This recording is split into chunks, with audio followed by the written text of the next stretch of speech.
Hello everyone, চলে আসলাম আপনাদের মাঝে নতুন একটা ভিডিও নিয়ে।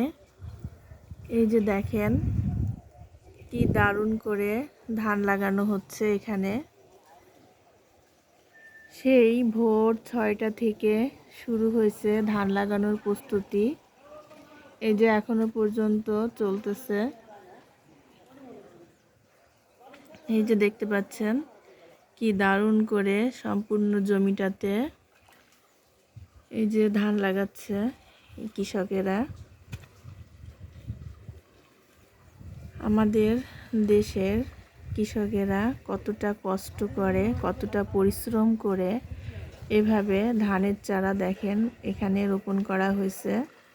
রোপণ করার পরে চারাগুলো যখন লাগানোর উপযুক্ত হয়ে গেছে তখন চারাগুলোকে তুলে নিয়ে এই যে এভাবে সুন্দরভাবে প্রসেসিং করে দেখেন কি দারুণ করে ধানের চারাগুলা সারিবদ্ধভাবে লাগাচ্ছে।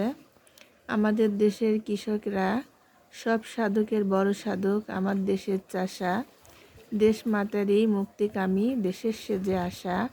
আসলে কবি কবিতাটা এ কারণে লিখেছিলেন। দেখতে পাচ্ছেন আমাদের দেশের চাষিরা কতটা পরিশ্রম করে এভাবে ধান লাগায়। কি দারুণ করে যে দেখেন ধান লাগাচ্ছে সারিবদ্ধভাবে। এই যে সম্পূর্ণ জমিটাতেই এই শীতের মধ্যে কুয়াশার ভিতরে ঠান্ডার মধ্যে ঝিরিঝিরি বাতাস, তারপরে আবার এই যে দেখেন এত কিছুর মাঝেও তারা থেমে নাই। তারা এই যে কি দারুণ করে নিখুঁতভাবে এভাবে সারিবদ্ধভাবে ধান লাগাচ্ছে। আর এই যে সামনে দেখতে পাচ্ছেন এখানে ধানের চারা রোপণ করা হয়েছে। তো বন্ধুরা, আপনারা দেখলেন কিভাবে ধান লাগাতে হয় আর কৃষকেরা কতটা পরিশ্রম করে এভাবে সুন্দর করে ধানের চাষ করে।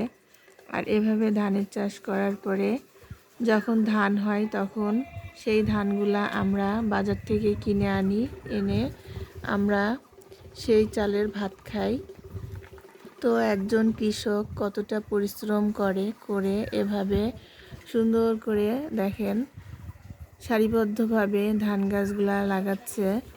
আর সেই ধান গাছগুলা যখন বড় হয়, বড় হয়ে ধানগুলা পেকে যায় তখন সেই ধানগুলাকে কাটা হয়। কাটার পরে সেই ধানগুলাকে মাড়াই করে ধানগুলাকে সিদ্ধ করা হয়। সিদ্ধ করে সেই ধানগুলা মিলে ভাঙানো হয়। ভাঙানোর পরে এই যে আমরা ঘরে বসে এই ভাত খাই, সেই ভাতের পেছনে এতটা পরিশ্রম একজন কৃষকের।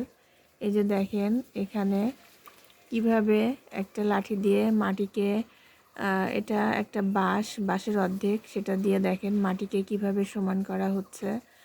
আর যখন মাটি সমান হয়ে যায়, মাটি নরম হয়ে যায়, তখন এভাবে ধানের চারাগুলাকে লাগানো হয়। আর ভোরবেলা মহিষ নিয়ে এসে 2টা মহিষ দিয়ে মহিষের পায়ের সাথে মই বেঁধে এই যে এভাবে মাটিকে নরম করে নিয়েছে।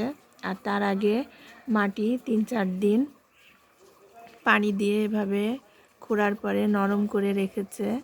আগে মাটিকে ট্রাক্টর দিয়ে খুঁড়ে নিয়েছে, তারপর মাটিকে 2-3 দিন ভিজিয়ে রেখে এভাবে নরম করে নিয়ে তারপর মই দিয়ে মহিষের পায়ে মই বেঁধে এভাবে দেখেন মাটিকে নরম করে নিয়ে তারপর এই যে এত সুন্দর করে ধানের চারা লাগাচ্ছে। তো বন্ধুরা, আমাদের দেশের কৃষকেরা কতটা পরিশ্রম করে, কতটা কষ্ট করে ফসল ফলায়। তারা এত পরিশ্রম করে, এত সুন্দর করে ফসল ফলায়। আর সেই ফসল আমরা বাজার থেকে চাল কিনে নিয়ে এসে সেই চালের ভাত খাই।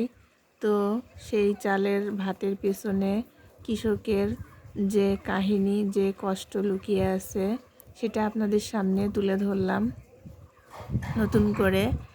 এই যে দেখেন গ্রাম বাংলার দৃশ্য, কি দারুণ দৃশ্য আপনাদের সাথে শেয়ার করলাম আমার রিলস ভিডিওর মাধ্যমে।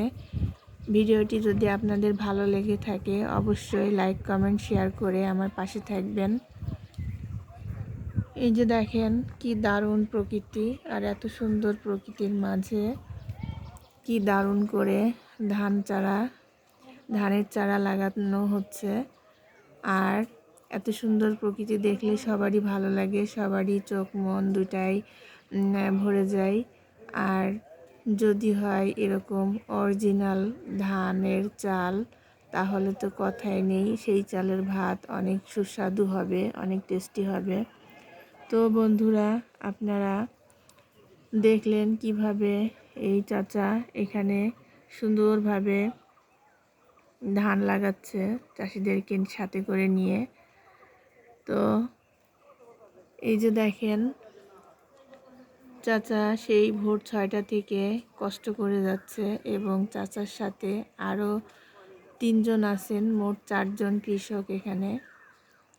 সেই ভোর 6টা থেকে সবাই